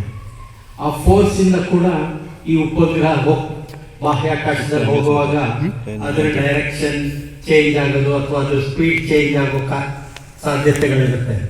ಸೊ ಅದನ್ನೆಲ್ಲ ನೋಡಿಕೊಂಡು ಈ ಕೆಲಸ ಮಾಡಬೇಕಾಗಿತ್ತು. ಭೂಮಿಯ ಗುರುತ್ವಾಕರ್ಷಣ ಶಕ್ತಿಯಿಂದ ಹೊರಗೆ ಬಂದು ಆಮೇಲೆ ಅದು ಸೂರ್ಯನ ಹೀಲಿಯೋಸ್ಫಿಯರಲ್ಲಿ ಬಂದು ಆಮೇಲೆ ಮಂಗಳ ಗ್ರಹದ ಹತ್ರ ಹೋಗಿ ಅದಕ್ಕೆ ನೀವು ಯಾವುದೇ ಒಂದು ಗ್ರಹಕ್ಕೆ ಒಂದು ಉಪಗ್ರಹ ಮಾಡಬೇಕಾದ್ರೆ ಆ ಗ್ರಹದಿಂದ ಎಷ್ಟೇ ಒಂದು ಪರ್ಟಿಕ್ಯುಲರ್ ಹೈಟಲ್ಲಿ ಅದಕ್ಕೆ ನಿರ್ದಿಷ್ಟವಾದ ವೆಲಾಸಿಟಿ ಕೊಟ್ಟು ಡೈರೆಕ್ಷನ್ ಕೊಟ್ಟರೆ ಅದು ಭೂಮಿ ಸುತ್ತಲೂ ಅಥವಾ ಗ್ರಹದ ಸುತ್ತಲೂ ಸುತ್ತುತ್ತೆ. ಸೊ ಆ ರೀತಿ ಮಾಡಬೇಕಾಗಿತ್ತು. ಸೊ ಇದ್ರ ಜೊತೆಗೆ ಇತ್ತೀಚಿನ ದಿನಗಳಲ್ಲಿ ನೀವು ಆಕಾಶದಲ್ಲಿ ನೋಡುವಾಗ ಈಗ ಸೂರ್ಯಗ್ರಹಣ ನೋಡಿದ್ರಿ ಮೊನ್ನೆ. ಸೂರ್ಯಗ್ರಹಣ ಆದಂಥ ಸಂದರ್ಭದಲ್ಲಿ ಭೂಮಿ ಮೇಲೆ ಕೇವಲ ಕೆಲವೇ ಜಾಗಗಳಲ್ಲಿ ಪೂರ್ಣ ಸೂರ್ಯಗ್ರಹಣ ಆಗುತ್ತೆ. ಅದು ಒಂದು 7-8 ನಿಮಿಷದ ಅಷ್ಟು ನೋಡ್ಬೋದು. ಅಷ್ಟು ಸಮಯಕ್ಕೋಸ್ಕರ ವಿಜ್ಞಾನಿಗಳು ಆ ಜಾಗಕ್ಕೆ ಹೋಗಿ ಅವ್ರದ್ದು ಎಕ್ಸ್ಪೆರಿಮೆಂಟ್ಗಳು ಸೆಟಪ್ ಮಾಡಿ ಅದನ್ನು ಹೊಸ ಹೊಸ ವಿಷಯ ಕಂಡುಹಿಡಿಯೋಕ್ಕೆ ಪ್ರಯತ್ನ ಮಾಡ್ತಾರೆ. ನಮ್ದೀಗೊಂದು ಆದಿತ್ಯ ಅಂತ ಒಂದು ಉಪಗ್ರಹದಲ್ಲಿ ಭೂಮಿಯಿಂದ ಹೊರಗಡೆ ಸುಮಾರು ಒಂದು 15 ಲಕ್ಷ ಕಿಲೋಮೀಟರ್ ದೂರದಲ್ಲಿ ಈ ಉಪಗ್ರಹ ಇರುತ್ತೆ. ಅದು ಸೂರ್ಯನ ನಿರಂತರವಾಗಿ ನೋಡ್ಬೋದು. ಅಲ್ಲಿ ಅದಕ್ಕೆ ಸೂರ್ಯಗ್ರಹಣದ ಥರ ಕಾಣೋ ಹಾಗೆ ಮಧ್ಯ ಒಂದು ಬ್ಲಾಕ್ ಮಾಡಿ ಸೂರ್ಯನ ಪೆರಿಫೆರಿ ಮಾತ್ರ ನೋಡೋ ಹಾಗೆ ಇನ್ಸ್ಟ್ರೂಮೆಂಟ್ ಮಾಡಿ ಗ್ರಹಣದ ಸಮಯದಲ್ಲಿ ಏನೇನಾಗುತ್ತೆ ಅನ್ನೋದನ್ನು ನೋಡೋಕ್ಕೆ ಇನ್ಸ್ಟ್ರೂಮೆಂಟ್ ಎಲ್ಲ ಡೆವಲಪ್ ಮಾಡ್ತಾ ಇದೆ. ಈ ಎಲ್ಲ ವಿಷಯಗಳನ್ನ ನಾವು ನೋಡುವಾಗ ಈ ವಿಜ್ಞಾನ ಹಾಗೂ ತಂತ್ರಜ್ಞಾನದ ಬೆಳವಣಿಗೆ ಇವತ್ತು ನಿಮಗೆ ಗೊತ್ತಿರೋ ಹಾಗೆ ನಮ್ಮ ದೇಶದಲ್ಲಿ ಕೊರೋನಾ ಬಂದ ಸಮಯದಲ್ಲಿ ಕೂಡ ಕರೋನಾಕ್ಕೆ ಬೇಕಾದಂಥ ವ್ಯಾಕ್ಸಿನ್ಗಳನ್ನು ನಮ್ಮ ದೇಶದಲ್ಲೇ ತಯಾರು ಮಾಡಿದ್ರು. ಅಂದರೆ ಇಂಡಿಯಾ ದೇಶದಲ್ಲಿ ವಿಜ್ಞಾನ ತಂತ್ರಜ್ಞಾನದ ಬೆಳವಣಿಗೆ ಚೆನ್ನಾಗಿ ಆಗ್ತಾ ಇದೆ. ಇಡೀ ಪ್ರಪಂಚದವರು ಇಂಡಿಯಾ ಕಡೆ ನೋಡೋಂಗೆ ಆಗ್ತಾ ಇದೆ. ಈ ವಿಜ್ಞಾನ ಅಂದ್ರೇನು? ವಿಜ್ಞಾನ ನಮಗೂ ವಿಜ್ಞಾನಕ್ಕೂ ಏನು ಬೇರೆ ಒಂದು ಸಂಬಂಧ ಇದೆಯಾ? ಪ್ರತಿಯೊಬ್ಬ ವ್ಯಕ್ತಿಯಲ್ಲೂ ಒಬ್ಬ ವಿಜ್ಞಾನಿ ಇದ್ದಾನೆ. ನಿಮ್ಮೆಲ್ಲರಲ್ಲೂ ಒಬ್ಬ ವಿಜ್ಞಾನಿ ಇದ್ದಾನೆ. ಆದರೆ ವಿಜ್ಞಾನಿ ಅಂದ್ರೆ ಏನು? ನಾವು ಸುತ್ತಮುತ್ತಲು ಏನು ನಡೀತಾ ಇದೆ ಅದನ್ನು ಅಬ್ಸರ್ವ್ ಮಾಡಿ ಏನು ನಡೀತಾ ಇದೆ, ಅದು ಹೇಗೆ ನಡೆಯುತ್ತೆ ಅನ್ನೋದನ್ನು ಅರ್ಥ ಮಾಡ್ಕೊಳ್ಳೋಕೆ ಪ್ರಯತ್ನ ಪಡೋದು ಅದೇ ವಿಜ್ಞಾನ ಅಥವಾ ವಿಶೇಷ ಜ್ಞಾನ. ಯಾವುದೇ ಕಾರ್ಯ ಇರ್ಬೋದು, ಕ್ಷೇತ್ರ ಇರ್ಬೋದು, ಮನುಷ್ಯ ಮಾಡೋ ಎಲ್ಲ ಕೆಲಸದಲ್ಲೂ ಆರ್ಟ್ಸ್ ಇರ್ಬೋದು ಅಥವಾ ಅಡುಗೆ ಕೆಲಸ ಇರ್ಬೋದು ಅಥವಾ ಡಾನ್ಸ್ ಇರ್ಬೋದು, ಬೇರೆ ಬೇರೆ ಕ್ಷೇತ್ರಗಳಿದೆ. ಎಲ್ಲ ಕ್ಷೇತ್ರಗಳಲ್ಲಿ ಕೂಡ ವಿಶೇಷವಾದ ಜ್ಞಾನ ಬೇಕಾಗುತ್ತೆ. ಆ ವಿಶೇಷವಾದ ಜ್ಞಾನವನ್ನು ಪಡ್ಕೊಳ್ಳೋದೇನೆ ವಿಜ್ಞಾನ. ಅಂದರೆ ಪ್ರತಿಯೊಬ್ಬ ಮಕ್ಕಳಲ್ಲೂ ಪ್ರತಿಯೊಬ್ಬ ಚಿಕ್ಕಂದಿನೂ ನಿಮ್ಮೆಲ್ಲರಲ್ಲೂ ಒಂಥರ ಕುತೂಹಲ ಇದ್ದೇ ಇತ್ತು. ಇದೇನು, ಇದು ಯಾಕೆ, ಇದು ಹೆಂಗೆ ಕೆಲಸ ಮಾಡುತ್ತೆ? ನೀವೆಲ್ಲ ನಿಮ್ಮ ತಂದೆ ತಾಯಿನ ಅಥವಾ ಸುತ್ತಮುತ್ತಲು ಯಾರು ಇರ್ತಿದ್ರೋ ಅವ್ರನ್ನೇ ಕೇಳ್ತಾ ಇದ್ರಿ ಇದೇನು, ಇದು ಹೆಂಗೆ ಅಂತ. ಅವಾಗ ಏನಾಗ್ತಾ ಇತ್ತು, ನೀವು ಕೇಳಿದವ್ರಿಗೆ ನೀವು ಕೇಳೋ ಪ್ರಶ್ನೆಗೆ ಉತ್ತರ ಕೊಡೋಕೆ ಆಗೋವರೆಗೂ ಅವರು ಉತ್ತರ ಕೊಡ್ತಾ ಇದ್ರು. ಯಾವಾಗ ನೀವು ಕೇಳೋ ಪ್ರಶ್ನೆಗೆ ಅವ್ರ ಹತ್ರ ಉತ್ತರ ಸಿಗ್ತಾ ಇರಲಿಲ್ಲ ಅವಾಗ ಅವರು ನಿಮ್ಮ ಬಾಯಿ ಮುಗಿಸೋರು, ಈ ತಲೆ ಸುಮ್ಮನೆ ಕುತ್ಕೋ ಏನೇನೋ ಮಾತಾಡೋಣ ಅಂತ. ಅಂದರೆ ಅವಾಗ ನಿಮ್ಗೇನಾಗೋದು, ಏನೋ ನಾವು ಪ್ರಶ್ನೆ ಕೇಳಬಾರ್ದೇನೋ ಅನಿಸ್ತಾ ಇತ್ತು. ಆದರೆ ಯಾರು ತಮ್ಮಲ್ಲಿರ್ತಕ್ಕಂಥ ಕುತೂಹಲವನ್ನು ನಿರಂತರವಾಗಿ ಇಟ್ಕೊಂಡು ಹೊರಗಡೆ ಏನು ನಡೀತಾ ಇದೆ ಅದನ್ನು ಅಬ್ಸರ್ವ್ ಮಾಡಿ ಆ ಅಬ್ಸರ್ವೇಷನ್ಗೆ ಯಾವುದು ಕಾರಣ ಅನ್ನೋದನ್ನು ಪತ್ತೆ ಮಾಡೋಕ್ಕೆ ಪ್ರಯತ್ನ ಪಡ್ತಾರೆ, ಅವರೇ ಮುಂದೆ ಒಬ್ಬ ದೊಡ್ಡ ದೊಡ್ಡ ವಿಜ್ಞಾನಿಗಳಾಗಿ ಹೊಸ ಹೊಸ ವಿಷಯಗಳನ್ನು ಕಂಡುಹಿಡಿದು ಆ ವಿಜ್ಞಾನದಲ್ಲಿ ಗೊತ್ತಾದಂಥ ತತ್ವಗಳ ಮೂಲಕ ಹೊಸ ಹೊಸ ತಂತ್ರಜ್ಞಾನಗಳನ್ನು ಬೆಳೆಸಿ ಮುಂದೆ ತರ್ತಾ ಇರೋದು. ಇವತ್ತು ನಾವು ನೋಡಿದ್ರೆ ಈಗ ನೀವು ರೋಡ್ ಮೇಕಿಂಗಲ್ಲೂ ನೋಡ್ತಾ ಇದ್ದೀರ, ದೊಡ್ಡ ದೊಡ್ಡ ಮೆಷಿನ್ಗಳು ಬರ್ತಾ ಇದೆ, ದೊಡ್ಡ ದೊಡ್ಡ ಕ್ರೇನ್ಗಳೆಲ್ಲ ಬರ್ತಾ ಇದೆ. ಮುಂಚೆ ಈ ಕೆಲಸ ಎಲ್ಲ ಮನುಷ್ಯನೇ ತನ್ನ ಶ್ರಮ ಉಪಯೋಗಿಸ್ಕೊಂಡು ಮಾಡ್ತಾ ಇದ್ದ, ಅಂದರೆ ದೈಹಿಕ ಬಲ ಬೇಕಾಗಿತ್ತು. ಇವಾಗ ಗ್ಯಾಡ್ಜೆಟ್ಸ್ ಮೂಲಕ ಅವನ ದೈಹಿಕ ಶ್ರಮನ ಕಡಿಮೆ ಆಗ್ತಾ ಇದೆ. ಅದೇ ರೀತಿ ನಮ್ಮ ಇಂಟೆಲೆಕ್ಚುಯಲ್ ಕೆಪಾಸಿಟಿನ ಕಡಿಮೆ ಮಾಡೋದಕ್ಕೆ ಕಂಪ್ಯೂಟರ್ಗಳು ಅದೆಲ್ಲ ಬಂತು. ಅಂದರೆ ಕಂಪ್ಯೂಟರ್ ನಾವು ಏನು ರೀತಿ ಯೋಚನೆ ಮಾಡ್ತೀವಿ ಅದಕ್ಕಿಂತ ಕೆಲವು ವಿಷಯಗಳಲ್ಲಿ ಇನ್ನೂ ಬೇಗ ಫಾಸ್ಟಾಗಿ ಮಾಡೋಕ್ಕೆ ಸಾಧ್ಯ ಆಗುತ್ತೆ. ಜೊತೆಗೆ ರಿಪಿಟೇಟಿವ್ ಕೆಲಸ ಎಲ್ಲ ಮಾಡೋಕ್ಕೆ ಅದ್ರಲ್ಲಿ ಸಾಧ್ಯ ಆಗುತ್ತೆ. ಅಂದರೆ ಮನುಷ್ಯ ಈ ಎಲ್ಲ ಉಪಕರಣಗಳನ್ನ ಕಂಡುಹಿಡ್ತಾ ಇರೋದು ತನ್ನ ಸುತ್ತಮುತ್ತಲು ಏನು ನಡೀತಾ ಇದೆ ಅಥವಾ ತನ್ನಲ್ಲಿ ತಾನು ಏನು ಕಲ್ತ್ಕೋತಾನೆ ಅದರ ಮೂಲಕ. ಸೊ ಅದರಿಂದ ನೀವು ಕೂಡ ನಿಮ್ಮಲ್ಲಿ ಈ ರೀತಿಯ ಒಂದು ಅಗಾಧವಾದ ಕೆಪಾಸಿಟಿ ಇದೆ. ಈಗ ನೀವೇ ನೋಡಿರ್ಬೋದು, ಒಬ್ಬ 100 ಮೀಟರ್ ರನ್ನರ್ 10 ಸೆಕೆಂಡ್ಗಿನ ಕಡಿಮೆ ಅವನು ಓಡಬೇಕು ಅಂದರೆ ಅವನೇನು ಮಾಡ್ತಾನೆ, ತಾನು ಓಡೋದಕ್ಕೆ ಬೇಕಾಗ್ತಕ್ಕಂಥ ಎಲ್ಲ ತಯಾರಿ ಮಾಡ್ಕೋತಾನೆ. ಆಹಾರ ಏನು ತಗೊಂಡ್ರೆ ಅವನಿಗೆ ಮಸ್ಕ್ಯುಲರ್ ಸ್ಟ್ರೆಂತ್ ಬರುತ್ತೆ, ಯಾವ ರೀತಿ ಫಾಸ್ಟಾಗಿ ಓಡೋಕ್ಕಾಗುತ್ತೆ ಆ ರೀತಿ ಪ್ರಿಪೇರ್ ಮಾಡ್ತಾ ಹೋದರೆ ಅವನು ಹೀಗೆ ಬಿಕಮ್ ಎ ರನ್ನರ್. ಅದೇ ಥರ ಮೌಂಟೇನ್ ಕ್ಲೈಂಬಿಂಗ್. ಮೊನ್ನೆ ಒಂದು ಪ್ರೋಗ್ರಾಮಲ್ಲಿ ಇವಾಗ ಕೇವಲ 13 ವರ್ಷದ ಹುಡುಗಿ ಅವಳದ್ದು ಏನಪ್ಪ ಏನಿದೆ ಅಂದರೆ, ಅವಳು 15ನೇ ವಯಸ್ಸು ಕಂಪ್ಲೀಟ್ ಆಗೋ ಹೊತ್ತಿಗೆ ಪ್ರಪಂಚದಲ್ಲಿ ಇರ್ತಕ್ಕಂಥ 7 ಅತಿ ದೊಡ್ಡ ಶಿಖರಗಳು ಅಂದರೆ ಮೌಂಟ್ ಎವರೆಸ್ಟ್ ಕೂಡ ಅದನ್ನು ಹತ್ತಬೇಕು ಅಂತ ಈಗಾಗಲೇ ಪ್ರಪಂಚದ 5 ಜಾಗಗಳಲ್ಲಿ ಅಂತ ಎತ್ತರದ ಜಾಗಗಳನ್ನ ಹತ್ಬಿಟ್ಟಿದ್ದಾರೆ. ಇನ್ನು ಉಳಿದಿರೋದು ಮೌಂಟ್ ಎವರೆಸ್ಟ್, ಆಮೇಲೆ ಇನ್ನೊಂದು. ಅದನ್ನು ಅವಳು 15ನೇ ವರ್ಷ ಕಂಪ್ಲೀಟ್ ಆಗೋ ಹೊತ್ತಿಗೆ ಅದನ್ನು ಕಾಂಕರ್ ಮಾಡಬೇಕು ಅಂತ ಅವಳು ಏನಿದೆ. ಅದೇ ರೀತಿ ಇನ್ನೊಬ್ಬ ಅಮೇರಿಕಾದಲ್ಲಿ ಸುಮಾರು 3000 ಮೈಲಿಗೂ ಹೆಚ್ಚು ಜಾಗನ ಈಸ್ಟ್ ಕೋಸ್ಟಿಂದ ವೆಸ್ಟ್ ಕೋಸ್ಟ್ಗೆ ಸೈಕಲಲ್ಲಿ 11 ದಿವಸದಲ್ಲಿ ಮಾಡಿ ರೆಕಾರ್ಡ್ ಮಾಡ್ದ.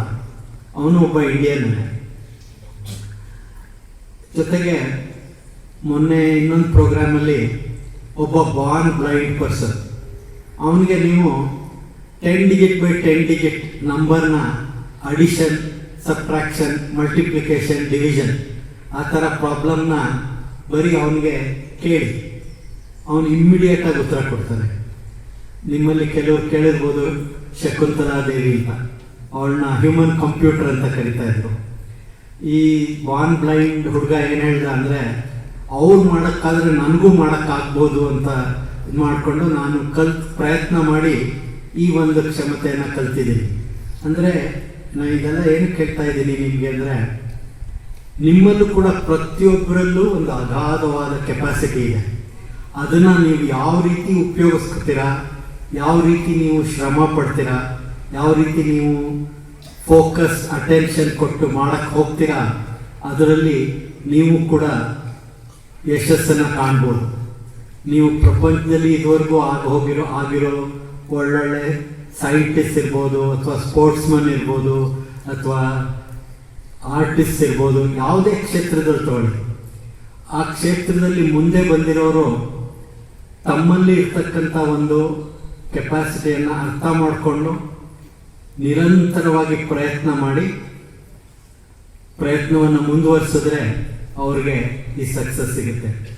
ಅದೇ ರೀತಿ ಇವತ್ತು ನೀವು ಏನು ಈ 25ನೇ ವರ್ಷದ ಸಂದರ್ಭದಲ್ಲಿ ನಿಮ್ಮಲ್ಲಿ ಸೈನ್ಸ್ ಎಕ್ಸಿಬಿಷನ್ ಮಾಡಿ ನಿಮ್ಮೆಲ್ರಿಗೂ ಕೆಲವು ಹೊಸ ಹೊಸ ವಿಷಯಗಳನ್ನು ತಿಳಿಸ್ಕೊಡೋದಕ್ಕೆ, ಜೊತೆಗೆ ನೀವು ಕೂಡ ನಿಮ್ಮಿಂದನೇ ನಿಮ್ಮ ಕೈಯಲ್ಲೇ ಎಕ್ಸ್ಪೆರಿಮೆಂಟ್ಗಳನ್ನ ಮಾಡಿ ಅರ್ಥ ಮಾಡ್ಕೊಳ್ಳೋಕ್ಕೆ ಪ್ರಯತ್ನಶೀಲರನ್ನಾಗಿ ಮಾಡೋದಕ್ಕೆ ನೀವು ಈ ಸ್ಕೂಲ್ನವ್ರಿಗೆ ಅಟೆಂಪ್ಟ್ ಮಾಡ್ತಾ ಇದ್ದಾರೆ. ಅಂದರೆ ಕೆಲವು ವಿಷಯಗಳನ್ನ ನಾವು ತಿಳ್ಕೊಬೋದು ಅಥವಾ ತಿಳ್ಕೊಬೋದು, ಆದರೆ ಅದಿಷ್ಟೇ ಸಾಕ ನಮ್ಗೆ ಅದನ್ನು ಮಾಡೋಕ್ಕೆ. ಈಗ ನೀವು ಟೆಲಿವಿಷನಲ್ಲಿ ನೋಡುವಾಗ 100 ಮೀಟರ್ ರನ್ನರು ಎಷ್ಟು ಫಾಸ್ಟಾಗಿ ಓಡ್ತಾನೆ ಅಂದ್ಕೊಂಡು ನಾನು ಅಷ್ಟೇ ಓಡ್ತೀನಿ ಅಂತ ಓಡಕ್ಕೆ ಹೋದರೆ ನಿಮಗೆ ಗೊತ್ತಾಗುತ್ತೆ, ನೀವು 100 ಮೀಟ್ರನ್ನ 20 ಸೆಕೆಂಡ್ 25 ಸೆಕೆಂಡ್ ಬೇಕಾಗುತ್ತೆ ನಿಮಗೆ. ಸೊ ಅವನು ಅಷ್ಟು ಫಾಸ್ಟಾಗಿ ಓಡಿದ್ರು ನಮ್ಗೆ ಗೊತ್ತಿದ್ರು ಓಡ್ಬೋದು ಅಂತ ಪ್ರಯತ್ನ ಮಾಡಿದ್ರೆ ಮಾತ್ರ ಆಗದದು ಅಂತ. ಅಂದರೆ ನಾವು ನಮ್ಮನ್ನು ಆ ರೀತಿ ನಾವು ಪ್ರಯತ್ನಶೀಲರನ್ನಾಗಿ ಮಾಡಿ ಅದಕ್ಕೆ ಏನೇನು ಬೇಕೋ ಅದನ್ನು ಅರ್ಥ ಮಾಡಿಕೊಂಡು ಅದನ್ನು ಮಾಡಿದಾಗ. ಅದೇ ರೀತಿ ವಿಜ್ಞಾನದ ಬೇರೆ ಬೇರೆ ಕ್ಷೇತ್ರಗಳಲ್ಲಿ ಇವತ್ತು ಎಷ್ಟು ಶೀಘ್ರವಾಗಿ ಬದಲಾವಣೆ ಆಗ್ತಾ ಇದೆ. ಈ ಬದಲಾವಣೆನ ನಾವು ಅರ್ಥ ಮಾಡ್ಕೋಬೇಕಾದ್ರೆ ನಮಗೆ ಓದಕ್ಕಿರೋ ಸಮಯದಲ್ಲಿ ಶ್ರದ್ಧೆಯಿಂದ ಓದಿ ನಮಗೆ ಏನು ಹೇಳ್ಕೊಡ್ತಾರೆ ಅದನ್ನು ಕಲ್ತ್ಕೊಂಡು, ಜೊತೆಗೆ ನಾವು ಕೂಡ ನಮ್ಮ ಎಕ್ಸ್ಪೆರಿಮೆಂಟ್ಗಳ ಮೂಲಕ ಹೊಸ ಹೊಸ ಮಾಹಿತಿಯನ್ನು ತಗೊಂಡು ಹೊಸ ವಿಷಯಗಳನ್ನು ತಿಳ್ಕೊತಾ ಹೋದರೆ ನಮ್ಮ ಪ್ರಕೃತಿಯಲ್ಲಿ ಏನು ನಡೀತಾ ಇದೆ ಅದ್ರ ಬಗ್ಗೆ ನಾವು ಅರ್ಥ ಮಾಡ್ಕೋಬೋದು. ಇನ್ನೊಂದು ವಿಷಯ ನಿಮ್ಗೇನು ಗೊತ್ತಿರಬೇಕು ಅಂದರೆ, ಇವತ್ತಿನವರೆಗೂ ಮನುಷ್ಯ ಏನೆಲ್ಲ ಸಾಧಿಸಿದ್ದಾನೆ ಅಥವಾ ವಿಜ್ಞಾನ ಹಾಗೂ ತಂತ್ರಜ್ಞಾನ ಮಾಡಿದ್ದಾನೆ, ಇವತ್ತು ಭೂಮಿಯಿಂದ ಹೊರಗೆ ಹೋಗಿ ಚಂದ್ರನ ಮೇಲೆ ಹಿಡಿದು ಅಥವಾ ಮಂಗಳದ ಮೇಲೆ ಕೂಡ ಇವತ್ತು ವಸಾಹತು ಎಸ್ಟಾಬ್ಲಿಷ್ ಮಾಡೋಕ್ಕೆ ಅಥವಾ ಟೂರಿಸಮ್ ಮಾಡೋಕ್ಕೆ ಎಲ್ಲ ಕೆಲಸ ನಡೀತಾ ಇದೆ. ಆದರೆ ಈ ಎಲ್ಲ ಕೆಲಸದಲ್ಲೂ ಪ್ರಕೃತಿಯಲ್ಲಿ ಇಲ್ಲದೆ ಇರೋದನ್ನು ಯಾವುದನ್ನು ಮಾಡಿಲ್ಲ. ಪ್ರಕೃತಿಯಲ್ಲಿ ಏನು ಕಾಣಿಸ್ತಾ ಇದೆ ಅದನ್ನೇ ಒಂದು ಬೇರೆ ರೀತಿಯಲ್ಲಿ ಅಥವಾ ಒಂದು ಹೊಸ ರೀತಿಯಲ್ಲಿ ಅದನ್ನು ಸಲಕರಣೆಗಳನ್ನು ಉಪಕರಣಗಳನ್ನು ತಯಾರು ಮಾಡಿ ತೋರಿಸ್ತಾ ಇರೋದು. ಸೊ ಈ ರೀತಿ ಇರುವಾಗ ನಾವು ನಮ್ಮ ಸುತ್ತಮುತ್ತಲೂ ಏನು ನಡೀತಾ ಇದೆ ಅನ್ನೋದನ್ನು ಚೆನ್ನಾಗಿ ಅಬ್ಸರ್ವ್ ಮಾಡೋದು ಕಲ್ತ್ಕೋಬೇಕು. ಅಂದರೆ ಒಂದು ಅಬ್ಸರ್ವೇಷನ್, ಇನ್ನೊಂದು ಅದನ್ನು ವಿಶ್ಲೇಷಣೆ ಮಾಡೋದು. ಅಂದರೆ ಇದೇನಕ್ಕೆ ಆಗ್ತಾ ಇದೆ, ಯಾಕೆ ಆಗ್ತಾ ಇದೆ, ಇದಕ್ಕೆ ನಾನೇನಾದ್ರು ಒಂದು ಪ್ರಿನ್ಸಿಪಲ್ನ ಐಡೆಂಟಿಫೈ ಮಾಡ್ಬೋದಾ, ಆ ರೀತಿ ಅದನ್ನು ಮಾಡ್ತಾ ಹೋದಾಗ ನಾವು ಕೂಡ ಪ್ರಪಂಚಕ್ಕೆ ಹೊಸ ವಿಷಯಗಳನ್ನು ತಿಳಿಸ್ಕೊಡ್ಬೋದು. ಸೊ ಇವತ್ತು ನಿಮ್ಮ ಕೆಲಸ ಏನಪ್ಪ ಅಂದರೆ ಕಲಿಯೋದು. ಯಾವ ರೀತಿ ಕಲಿತ್ರೆ ನೀವು ಮುಂದೆ ಕೂಡ ನಿಮ್ಮ ಜೀವನದಲ್ಲಿ ಮುಂದೆ ಬರ್ಬೋದು, ಅದ್ರ ಬಗ್ಗೆ ಯಾವುದೇ ವಿಷಯ ಅದನ್ನು ಪ್ರೋಸೆಸ್ ಆಫ್ ಲರ್ನಿಂಗ್ ಅಂತ ಹೇಳ್ತಾರೆ. ಕಲಿಯೋ ಒಂದು ಪದ್ಧತಿಯನ್ನು ಅರ್ಥ ಮಾಡ್ಕೋಬೇಕು. ಯಾಕಂದರೆ ಇವತ್ತು ಇಂಟರ್ನೆಟ್ ಮೂಲಕ ಅಥವಾ ನೆಟ್ವರ್ಕ್ ಮೂಲಕ ಸಾಕಷ್ಟು ಮಾಹಿತಿಗಳು ಗೊತ್ತಿರುತ್ತೆ. ಎಷ್ಟೋ ಸರಿ ನಿಮ್ಮ ಟೀಚರ್ಗಳಿಗೆ ಏನು ಹೇಳ್ಕೊಡ್ತಾರೆ ಅದಕ್ಕಿಂತ ಜಾಸ್ತಿ ಮಾಹಿತಿನೂ ಕೂಡ ನೀವು ಇಂಟರ್ನೆಟ್ಟಲ್ಲಿ ನೋಡಿದಾಗ ನೀವು ತಿಳ್ಕೊಬೋದು.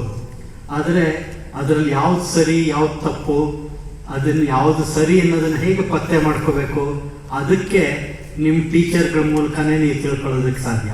ಅವ್ರು ನಿಮ್ಗೆ ಹೇಳ್ಕೊಡ್ಬೋದು.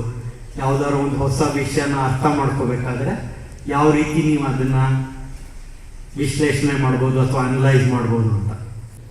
ನಿಮಗೆ ಗೊತ್ತಿರೋಂಗೆ ಪೊಲ್ಯೂಷನ್ ಅಂತ ಹೇಳ್ತೀವಿ, ಅಥವಾ ಕ್ಲೈಮೇಟ್ ಚೇಂಜ್ ಅಂತ, ಅಥವಾ ಪ್ಲಾಸ್ಟಿಕ್ಗಳ ಬಳಕೆ. ಸೊ ಹೊಸ ಹೊಸ ಪ್ರಾಬ್ಲಮ್ಗಳೆಲ್ಲ ಬರ್ತಾ ಇರುತ್ತೆ. ಅದಕ್ಕೆ ನೀವು ಹೊಸ ಸೊಲ್ಯೂಷನ್ಗಳನ್ನ ಕಂಡುಹಿಡಿಬೇಕಾಗುತ್ತೆ. ಸೊ ಅದರಿಂದ ಇವತ್ತು ಭಾರತ ದೇಶದಲ್ಲಿ ಒಂದು ಪರಂಪರಾಗತವಾಗಿ ಬಂದಂಥ ಒಂದು ಮಾಹಿತಿ ಏನಪ್ಪ ಅಂದರೆ, ನಾವು ಯಾವುದೇ ಬೆಳವಣಿಗೆ ಮಾಡಿದ್ರೂ ಆ ಬೆಳವಣಿಗೆಯಲ್ಲಿ ನಾವು ಪ್ರಕೃತಿಗೆ ಬೆಲೆ ಕೊಡೋ ಹಂಗೆ ಕೆಲಸ ಮಾಡಬೇಕು. ನಿಮಗೆ ಗೋಲ್ಡನ್ ಗೂಸ್ ಕತೆ ಕೆತ್ತಿರ್ಬೋದು. ಒಂದು ಚಿನ್ನದ ಮೊಟ್ಟೆ ಕೊಡೋದಿತ್ತು, ಒಂದು ಹೆಣ್ಣಿತ್ತು. ಅದ್ರ ಓನರು ನನಗೆ ಇದು ಹೊಟ್ಟೆಯಲ್ಲಿ ಎಷ್ಟೊಂದು ಚಿನ್ನದ ಮೊಟ್ಟೆ ಇರ್ಬೋದು, ಎಲ್ಲಾನು ಒಂದೇ ಸರಿ ತಗೋಬೇಕು ಅಂತ ಅಂದ್ಬಿಟ್ಟು ಅದನ್ನ ಕೊಂದು ನೋಡ್ದ, ಏನೂ ಸಿಗ್ಲಿಲ್ಲ. ಅಂದರೆ ಮನುಷ್ಯ ತನ್ನ ಗ್ರೀಡ್ಗೋಸ್ಕರ ಪ್ರಪಂಚದಲ್ಲಿ ಬೆಳವಣಿಗೆ ಅತಿ ಶೀಘ್ರವಾಗಿ ಮಾಡುವಾಗ ಸಾಕಷ್ಟು ಅನಾಹುತಗಳಾಗುತ್ತೆ. ಆ ಅನಾಹುತಗಳಿಗೆ ಹೊಸ ಹೊಸ ಸೊಲ್ಯೂಷನ್ಗಳು ಕಂಡುಹಿಡಿಬೇಕಾಗುತ್ತೆ.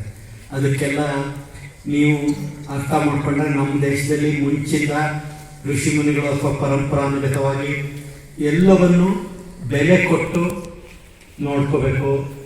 ಮರ ಗಿಡಗಳಿರ್ಬೋದು ಅಥವಾ ಭೂಮಿ ಇರ್ಬೋದು, ಆಕಾಶ ಗಾಳಿ ಎಲ್ಲದಕ್ಕೂ ಬೆಲೆ ಕೊಡಬೇಕು ಅನ್ನೋದನ್ನು ನಾವು ಕಲಿಸಿದ್ವಿ. ಇವಾಗ ಕೂಡ ಗ್ರ್ಯಾಜುವಲ್ ಆಗಿ ಅದೇ ಮತ್ತೆ ಅರ್ಥ ಆಗ್ತಾ ಇದೆ ಜನಗಳಿಗೆ. ಸೊ ನಮ್ಮ ದೇಶದೇ ತಗೊಂಡ್ರೆ ವಿಜ್ಞಾನ ತಂತ್ರಜ್ಞಾನದ ಬೆಳವಣಿಗೆ ಚೆನ್ನಾಗಿ ನಡೀತಾ ಇದೆ. ಮುಂದೆ ನಿಮ್ಮ ಜೀವನದಲ್ಲಿ ನೀವು ಭಾರತ ದೇಶವನ್ನು ಸಾವಿರಾರು ವರ್ಷಗಳ ಹಿಂದೆ ಇದ್ದಂಥ ಒಂದು ಅಗ್ರಣಿ ಸ್ಥಾನ ಅಂದರೆ ಮೊಟ್ಟ ಮೊದಲನೇ ಸ್ಥಾನಕ್ಕೆ ತರಬೇಕು. ಅದೇ ನಮ್ಮೆಲ್ಲರ ಪ್ರಯತ್ನ, ಇವತ್ತಿನ ಪ್ರಯತ್ನ. ಆ ಪ್ರಯತ್ನದಲ್ಲಿ ನೀವೆಲ್ಲರೂ ನೀವು ಏನು ಕಲಿತಾ ಇದ್ದೀರಾ ಅದನ್ನು ಚೆನ್ನಾಗಿ ಕಲಿತು ನೀವು ಮಾಡೋ ಕೆಲಸದಲ್ಲಿ ಸಕ್ಸಸ್ಫುಲ್ ಆಗಿ ಮತ್ತು ಭಾರತ ದೇಶವನ್ನು ಒಂದು ಅತಿ ಹೆಮ್ಮೆಯ ರಾಷ್ಟ್ರ, ಅತಿ ದೊಡ್ಡ ರಾಷ್ಟ್ರ ಆಗಿ ಮಾಡೋಂಗೆ, ವಿಶ್ವಗುರು ಅಂತಲೇ ಹೇಳ್ತಾರೆ, ಅದನ್ನು ಮಾಡೋಂಗಾಗಲಿ ಅಂತ ಹೇಳ್ತಾ ನಿಮ್ಮೆಲ್ರಿಗೂ ಹಾರೈಸಿ ನನ್ನ ಮಾತನ್ನ ಮುಗಿಸ್ತೀನಿ. ನಿಮ್ಗೇನಾದ್ರು ಪ್ರಶ್ನೆಗಳಿದ್ರೆ ಕೇಳಿ. My question is that if we go to the exosphere, can we experience vacuum or still will there be gravity? The attractive force between two bodies. If you take Earth has what we can call as a sphere of influence. But otherwise, Earth will exert a force on any other object depending on the distance between that object and Earth. Similarly, other bodies also. So gravity is nothing but a force which exists between two bodies, depending on their masses and the relative distance. That magnitude is different. Now, other thing is, when you go beyond, means from Earth's surface, as you keep going up, the atmosphere density keeps on decreasing. So we say typically about 10 to 12 kilometers is where significant atmosphere is there. So beyond that, when you go, then density is so less, then what you can call as vacuum you will encounter. So as you go farther and farther away from any body, planetary body, the atmosphere of that body will not be present and you will encounter hard vacuum. That's what it is. Thank you, sir. So myself Namrata Bagade from 10th, and my question is that many of the students who pass from the professional colleges try to get jobs abroad. What do you think is the reason for it? Can we find a solution for it, sir? See, when a person acquires some knowledge and skill, as an individual, what he wants to do is, he wants to get the best of opportunity. So now, in India, we got independence in 1947. So before that, what was the situation? We were a country which was ruled by others. And they were exploiting all the resources here, and they were taking away the raw material from this place, convert it into finished products, bring it back, sell here, and in the process, exploited. So when they left India, they had left the financial or economic conditions so poor that it was very difficult for even survival. So we had to build the country back into a stage where anybody here feels comfortable, living standards go up, etc. So in the intervening period, those who acquired knowledge and skills found better opportunities outside. So that is one reason why they were going out. Second reason why they are going out is, see, in the country itself, we have huge population. So there is always too much of a competition for anything that has to be done here. So even those who could not compete in this environment and found competition elsewhere better, so they used to go out. But then, if our country has to improve, and if our country has to benefit, will somebody else come and do work for us? We only have to work and improve. So last 7.5 decades, 75 years, today we call it as Amrit Kaal, independence. No? So people in this country have put their sweat and blood and converted the situation into what we see today. From a place which was very low in the international economic sphere, today we are among the fastest growing economy. We have reached the 5th position of largest economy, and very soon we'll be reaching the top post. If that top post has to be reached, all of you have to work, put your efforts. But then, notwithstanding that, coming to your question, why people were going outside was primarily they found better opportunities and they thought that it is good for themselves to take advantage of that situation and flourish. But there were also others who stayed back and then put their efforts and improved the situation here. Today, there are more and more people who want to come to India and do work here. That is because we are one of the fastest growing economy. And very soon, when new people start providing much better educational capabilities in the country, people from other places will come to India for even study. That was the scenario thousands of years back. Nalanda University, Takshashila University was the best university in the globe. And people used to come there, and even in that institute, if they were not getting, they were in second tier, third tier institution. They will study there and then gradually move to the higher education. So it's always the effort is, we want to achieve the best, and those who are capable of doing, reach the place first.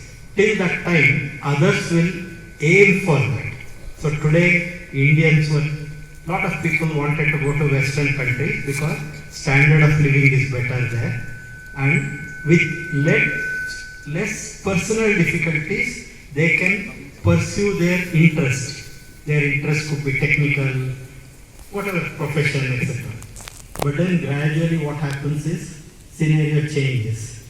Now India is also trying to bring in lot of capabilities. The solution ultimately is we need to create a situation here where everybody else should aspire. I want to go there, I want to experience this. So if we can build up why Vijaya school is preferred compared to many other schools, because teachers here are dedicated, they try to take care of the interest of the student. So people find that this is a better school compared to the other one. So that means if you can make people feel aspirant, then it will come. So the only real way of changing things is we should put our sweat and blood and change the scenario, make our country great, and make our country great for all others to come and do work here, study here, and experience life. Life is much more than what others are aware of. It's only the Indian wisdom which has shown to the world that it is not just aspiring for personal comforts that is the end of life. Life has many more aspects.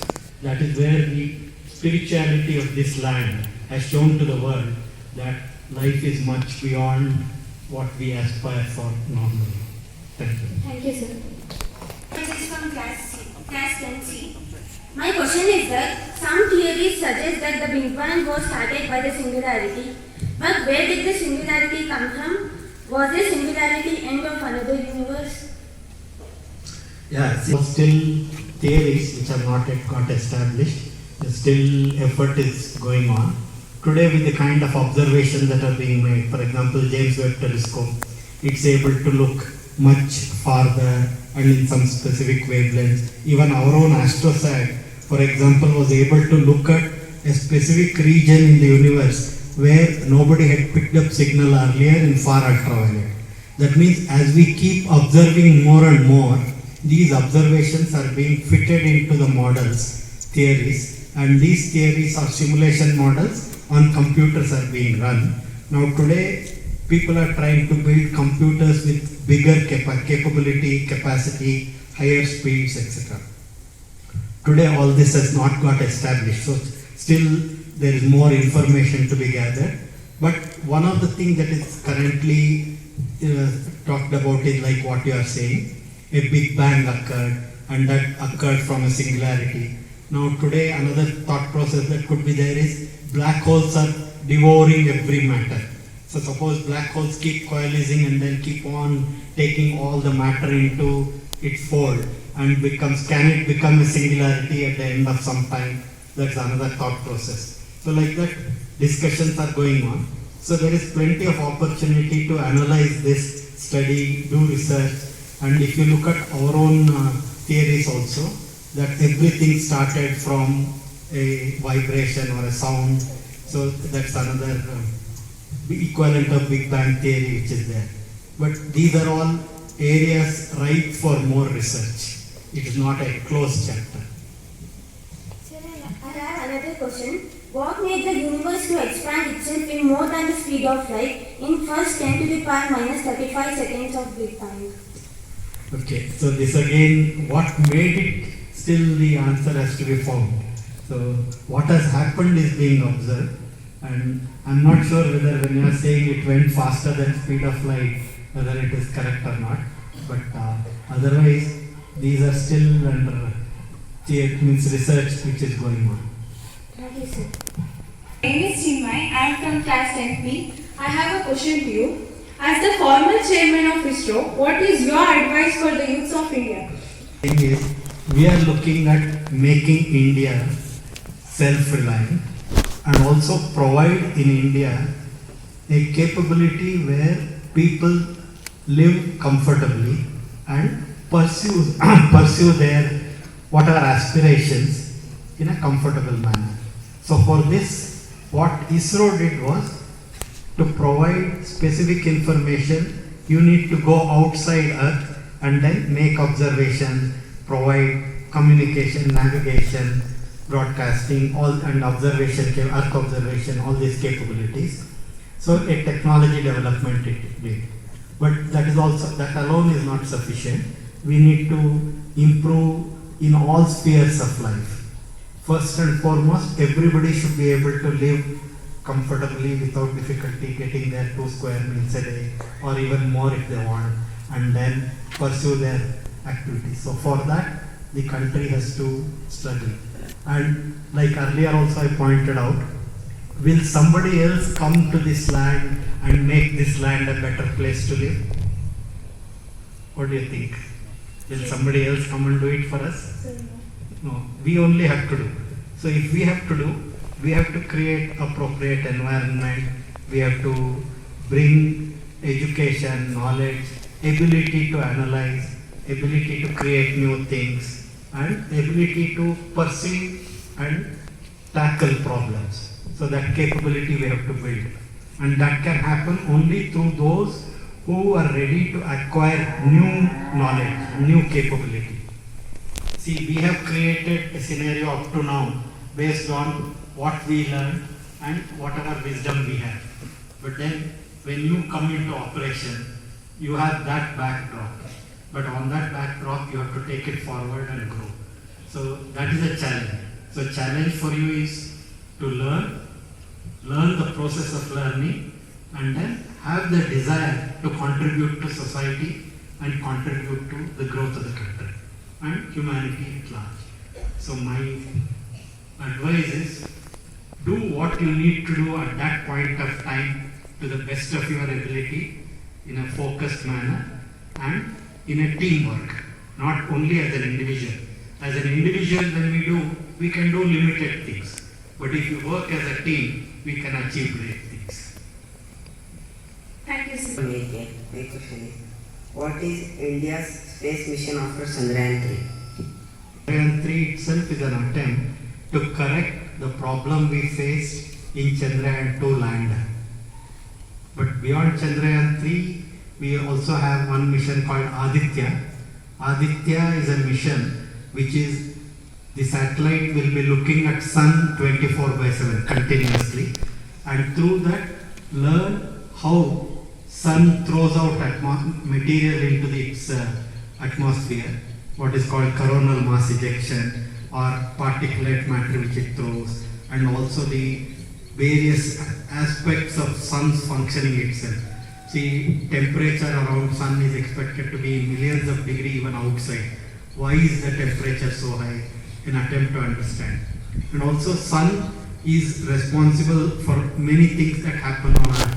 And then during coronal mass ejection time, there are disturbances that are happening. So how can we understand this? For all that, this Aditya mission is there. So apart from that, we have the human space program, where the attempt is to take Gagannauts, like Gagan, your name itself is Gagan, right? Okay. So we are thinking of sending Gagannauts to go beyond Earth, orbit around Earth, and bring them back safely. And beyond that, you have got space stations and so many things. So those are the programs. Thank you, sir. Myself, Radhanga.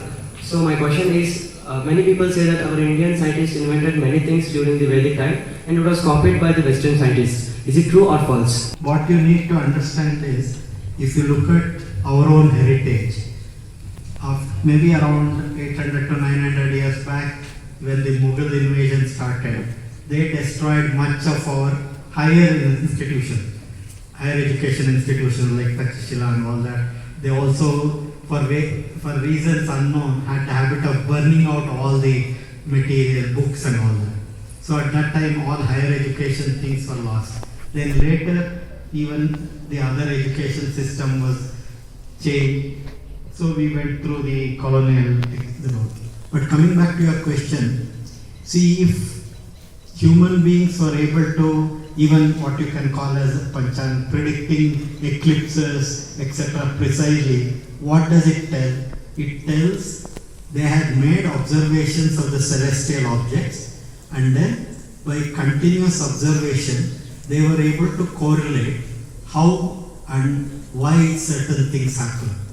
And dividing the celestial thing into 12 zones and then various nakshatras, etc. They were able to precisely time things. They were able to correlate when will rain occur in a particular region.